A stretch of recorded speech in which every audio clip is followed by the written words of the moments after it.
भरतपुर के एक छोटे से गांव में एक सिम्बा नामक लड़का रहता था। वो गांव में खेती बाड़ी का काम करता था। एक दिन गांव में सिम्बा की शादी होती है। सिम्बा की पत्नी 10वीं पढ़ी होती है। पढ़े लिखे होने के कारण सिम्बा की पत्नी भूत प्रेत पर विश्वास नहीं रखती।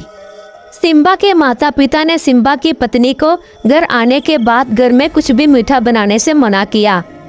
सिम्बा की पत्नी को इनके माता पिता की ये बात बहुत अजीब लगी। आखिर इस घर में मीठा क्यों नहीं बनता था? इसकी क्या वजह थी? सिम्बा की पत्नी को शादी से पहले मीठा बनाने का बहुत शौक था।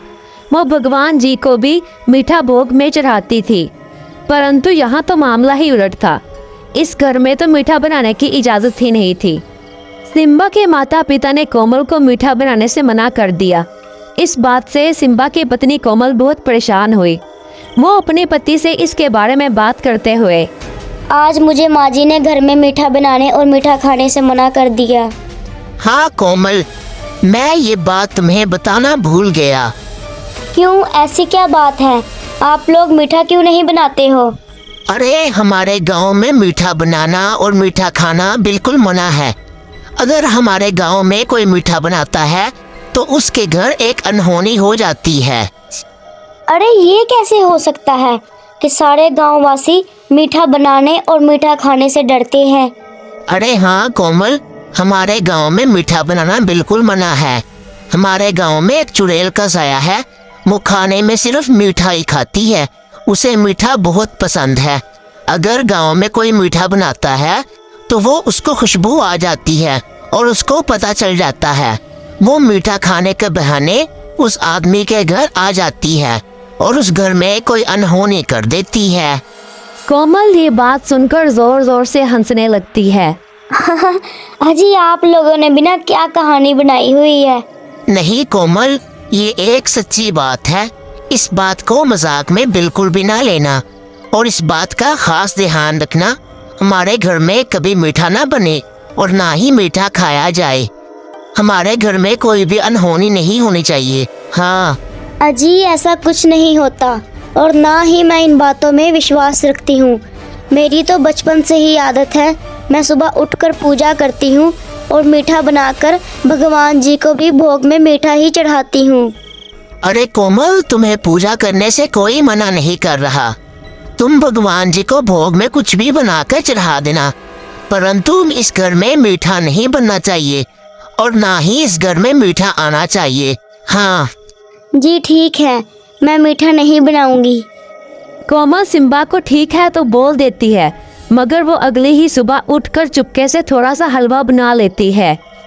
मैं भी आज देखती हूँ कि चुड़ैल कहाँ से आती है और मेरा हलवा खाकर जाती है। दोपहर में जब घर में कोमल के अलावा कोई नहीं होता तो वो देखती है बाहर पड़ोस में एक बच्ची खेल रही होती है। वो बच्ची के पास जाती है और चुपके से उस बच्ची को बुलाती है। गुड़िया, गुड़िया, ज़रा मेरी बात सुनो। मैंने अपने हाथ से हलवा बनाया है, ज़रा सा खाकर तो बताओ कैसा बना है। नहीं आंटी, मैं ये मीठा नहीं खा सकती। मेरी मम्मा ने मुझे मीठा खाने से मना किया है और आप ही इसे फेंक दो। अगर उस मीठा खाने वाली चुड़ैल को पता चल गया तो हम दोनों की जान पर आफत आ जाएगी। आप ये मीठा जल्दी से फेंक दो। अरे गुड़िया, ये चुड़ैल वुड़ैल कुछ नहीं होता। आ जाओ, हम दोनों मिलकर खाते हैं।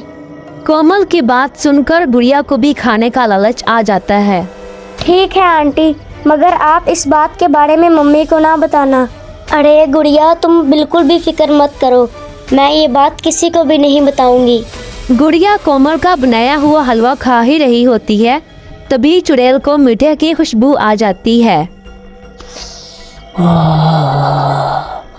आज तो लगता है गांव में किसी ने मीठा बनाया है। आज तो मेरी दावत है। चुड़ैल खुशबू का पीछा करते करते कोमल के घर तक पहुंच जाती है। आज तो इस कोमल के शरीर में ही घुसना पड़ेगा। ये इतने समय से गांव में रह रही है, लेकिन फिर भी इसे मेरा डर नहीं हुआ। फिर भी ये गांव में मीठा खा रही है। इसको तो मैं नहीं छोड़ूंगी।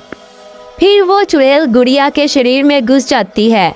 चुड़ैल का गुड़िया के शरीर में प्रवेश करने की वजह से गुड़िया की आंखें लाल हो जाती हैं और वो अजीबोगरीब हरकतें करने लग जाती है। वो ज़ोर ज़ोर से खाने के लिए चिल्लाने लगती है। ए बुढ़िया, खाना ला मेरे लिए जल्दी। गुड़िया, ये तुम्हें क्या हो गया? तुम इतनी बदतमीजी से बात क्यों कर रही हो? ए बुढ़िया, तू मुझसे ज्यादा सवाल जवाब मत कर। जितना कहा है उतना कर।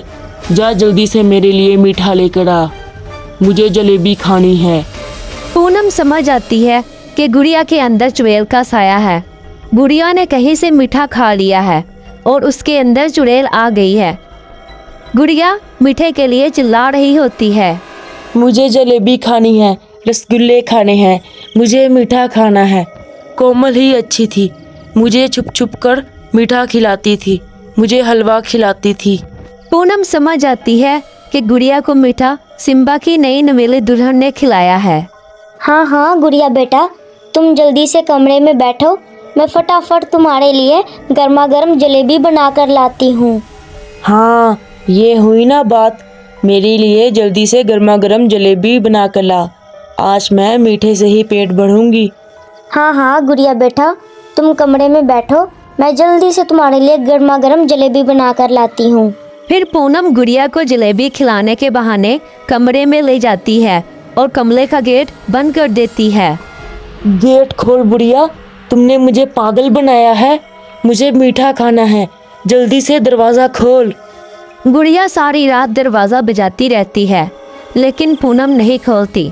फिर अगले दिन पूनम गांव के बाबा के पास जाती है और उसे सारी बात बताती है। बाबा, मेरी गुड़िया के अंदर मीठा खाने वाली चुड़ैल घुस गई है, उसे बचा लो बाबा, वरना वो मर जाएगी। प्लीज़ बाबा, उसे बचा लो।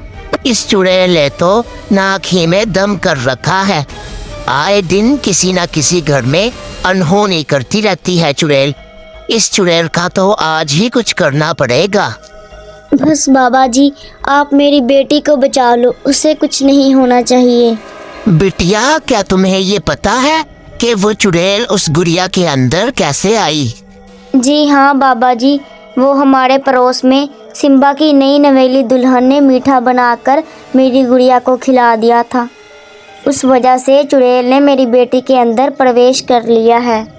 कोई बात नहीं बिटिया, तुम फिक्र मत करो।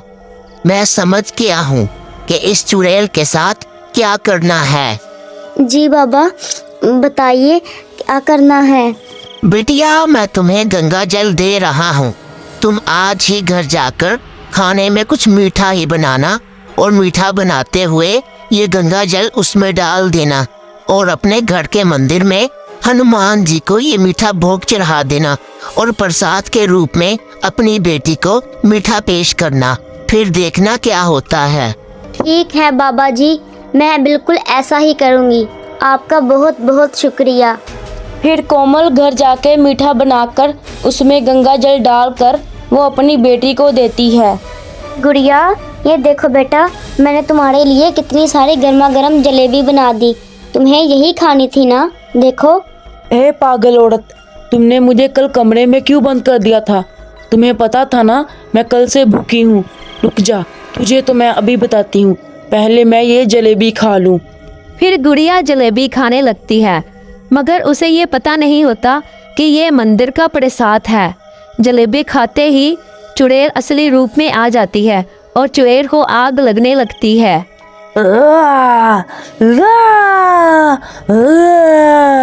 ए पागल औरत, तुमने ये जलेबी में क्या मिलाया था? ये मेरे शरीर को आग क्यों लग रही है? अरे चुड़ैल, बहुत शौक है ना तुझे जलेबी खाने का। ये जो तुमने जलेबी खाई है, ये तो भगवान जी को लगाया हुआ भोग वाला प्रसाद था। फिर वो चुड़ैल जलकर भस्म हो जाती है।